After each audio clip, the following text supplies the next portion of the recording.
Good day everyone, maupay na aga. Ito na naman muli ang inyong community, ang bayot sa isla. Ang diri Marte pero madiskarte. Ang bayot ng papahulula ura-ura. Proud na taga-isla dahil taga-isla kami. So ngayon araw na to ay dumating ang order ko na isda na dineliver sa akin ni Capri. Tapos may nagtinda ng pandesal. So bumili ako ng pandesal kanang 20 kasi mag-aalmusal at magkakape kami ni Mother. So maupay na aga sa iyong tanan. Ito naman muli ang inyong community, ang marasa-rasa. Proud na taga-isla dahil taga-isla kami dito sa isla ng Barangay Bani, Labisares, Northern Samar. Napakaaliwalas at napaka-presko ng aming isla for today's video. Talaga naman pag araw ay napakainit. Pag madaling araw naman ay napakalamig. So andyan ang aking ina, ang aking mother, ay magkakape kami tapos with kanang fighting pandesal. So pandesal tayo din pag may time. Kasi minsan bihira ko lang binibilan si mother ng pandesal kasi hindi niya kinakain, nagtitiga lang. Tapos paghapon naman din, kinakain niya lang din. Kaya lang minsan talagang hindi. Kapag ayaw niya ng magtinapay, ayaw niya talaga. So naluluma lang at sasayang lang. So ngayon gusto niya kumain ng pandesal kasi nakita niya na dumaan ang pandesal. Sabi niya, bili daw ako ng pandesal. So, maupay na aga sa inyo at enjoy for watching ang bayot sa isla.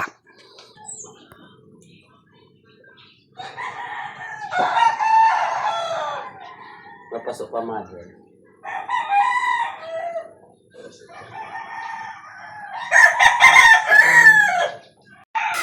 So ngayong araw na ito guys ay back to reality tayo, back to tahimik fortune na ang moment natin ngayon dahil tapos ng piyesta, lahat ng mga bakasyonista ay umuwi na sa kanya-kanyang paroroonan sa kanilang mga lugar na kung saan pupuntahan. At dito ngayong araw din na to ay dumating din ang aking order na itlog. Kaya order ako ng isang tring itlog para kahit paano hindi kami na araw-araw bumibili ng itlog. Kapag gusto namin kumain ng itlog ay magpiprito na lang ako, maglalaga na lang ako ng itlog, hindi na pupunta sa tindahan. So pagtapos namin ng mag-almusal ni Mother ay pumunta na ako ng kusina at saka si Mother naman ay araw-araw yan na ginawa ng Diyos ay naglalakad papunta sa kabilang bahay sa ate ko at habang ano dun siya at ako naman ay maghahanda ng aming pagkain sa araw na ito. So ngayong araw na to ay magluluto ako ng in-order kong isda. Yung isda na binideliver sa akin ni Capri, ang isdang mulmul. Ang mulmul na aking paborito, di ba? Pero isda yun guys ha. So fresh from the forest. So enjoy watching and maupay na aga sa inyong tanan. So I love it.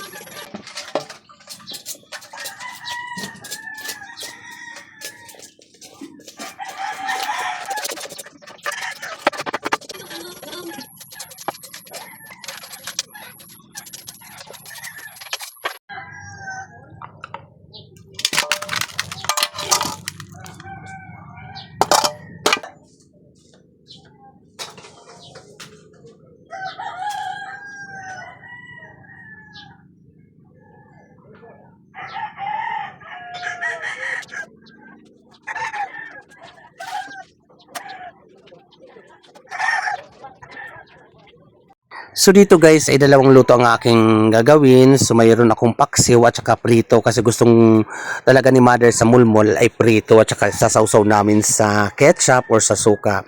So ayan ay nagayak na ako dyan magharing or magsiga sa aming saingan. So dyan kami magluluto at dyan talaga ako nasanay magluto talaga sa kahoy kasi napakasarap guys ang luto sa kahoy. Talagang napakabango ang aroma talaga ng mausok-usok, di ba? Napakasarap ay talagang the best. Umahalo ang flavorness sa pagkain na talaga. At saka isa pa, practical at tipid dahil hindi na tayo gagastos, andyan lang sa paligid ang mga panggatong. So una kong ginawa dyan guys ay painit ako ng mantika, usually prito, painitin muna natin ang mantika, ang kawali para hindi dumikit ang isda. So that's it. Guys, napakasimple lang ang aming ulam for this video para naman magbanding na naman kami muli ng aking inay na si Mother. So maraming salamat guys sa inyong pagtanaw palagi at pagsuporta sa Bayot sa Isla. Kung hindi ka pa po nakasubscribe sa aking YouTube channel, please don't forget to subscribe and click the notification bell para lagi kayong ma-notify na may bagong video ang bayot sa isla na marasa-rasa dito sa isla namin sa Bani Island sa Davisaris Garden Summer. So ayan, manluluto na at nagpiprito na ako ng isda. So pagkatapos dito guys, manganta, mangaon kita.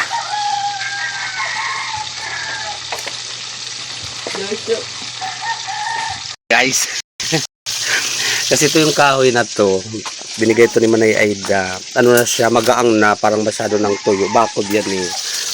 So, o diba? Kulang na lang magawa tayo ng pandesal pang oven. Panalo ang apoy ta for today's video guys. So guys, paksiw naman ito kasi masarap paksiwin ng ulo ng mulmul. I love this fish. Gusto ko yung mulmul guys. Hamot. Masarap yung ipaksiw yan mulmul. Tapos yung katawan niya ay ato naman pa rin ito.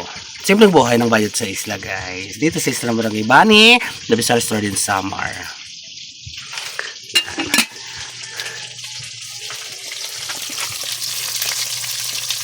Guys, maayong aga. Ito na naman ay simpleng buhay at ganap natin dito sa isla. Si Mother ano doon nagmasyada sa kabila sa mga kapatid ko.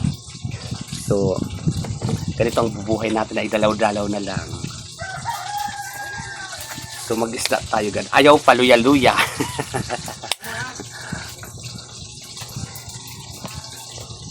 So, to sa inyong tanan.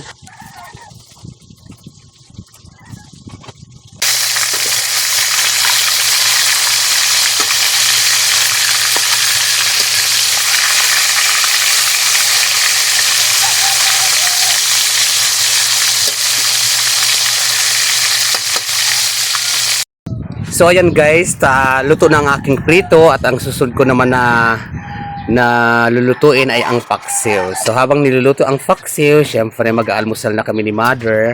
So maupay na aga Mother. Maupay na aga Mother. Salamat! Maupay na aga. Maupay nga aga. Sa iyong atanan. Sa iyo intiro. So ngayon, kagagaling lang ni Mother doon sa kabila, dinalaw sila Manay. So ngayon ay nag-prefer ako ng ano. So this is it guys. This is it, Pansit Bayot sa Isla. Thank you for watching. I love it.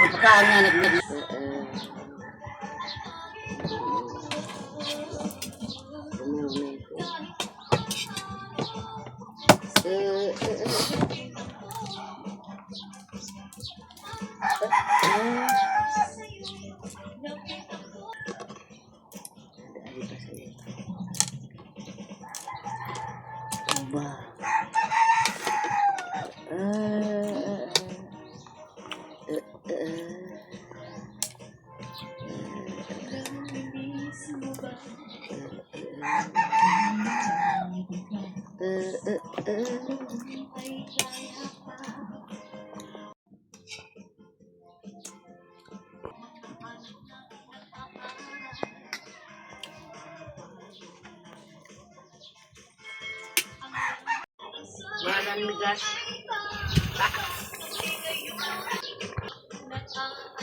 Mahal.